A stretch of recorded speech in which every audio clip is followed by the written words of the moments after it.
Hi everyone.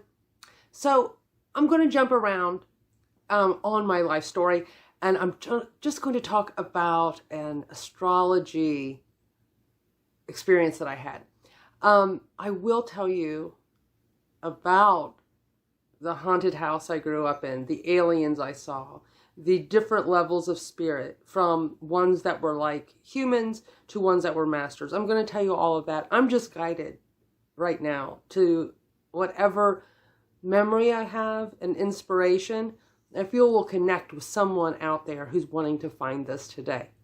So I did not believe in astrology in my early 20s at all. It didn't make sense to me. Maybe there was some like gravitation or something with the planets that affected us, but I did not believe in it. Now I was wrong, which you'll learn in different videos. But one of the best experiences I had with astrology was when I was giving birth to my daughter, my second child. And she was supposedly 2 weeks past due, so they scheduled for me to be induced. And they have me hooked up to that Pitocin by 7 a.m. Now, I had already been induced with my first child and Pitocin. I knew what it was like. And it was very strong contractions. But with my daughter, Cheyenne, there were no contractions. Nothing was happening. And I think people were getting bored.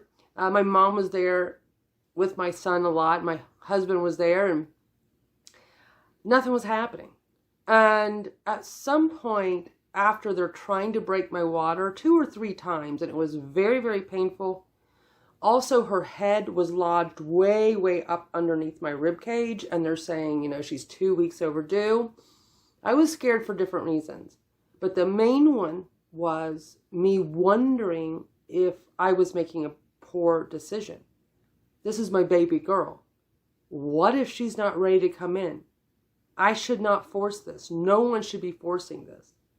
And she might not be ready. So at noon, after the doctor comes back in, tries to break my water for the last time, and says, you're 2 to 2.5 days out. So what we're going to do is keep you on Pitocin during the day, and we're going to let you rest at night. And that was it. And he left. Now, he said he was going to a different hospital. I assume he did. So I start crying because of what I just said, wondering if I was making a mistake. And then I had the idea of doing what any good mother should do. And I decided to call my astrologer. And she goes, oh my gosh, Michelle, it's October 27th. That means you're having a Scorpio baby. She says, well, you are a double Sagittarius.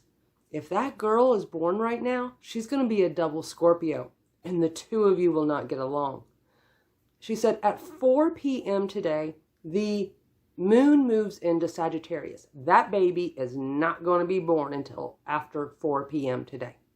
So from noon till 4, I guess everyone was bored. I did not have a single contraction.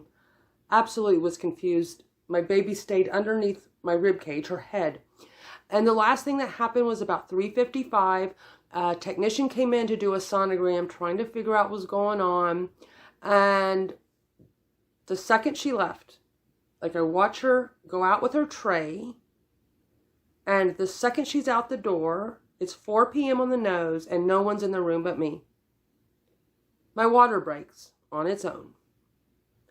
The baby starts moving. I am watching it. I've got the beeper. I'm beeping. My husband, my mom, they're down in the cafeteria. The short of it is, my water burst after no contractions. It burst at 4 p.m. on the nose. My baby Cheyenne was born at 4:05, and her moon is in Sagittarius. Namaste.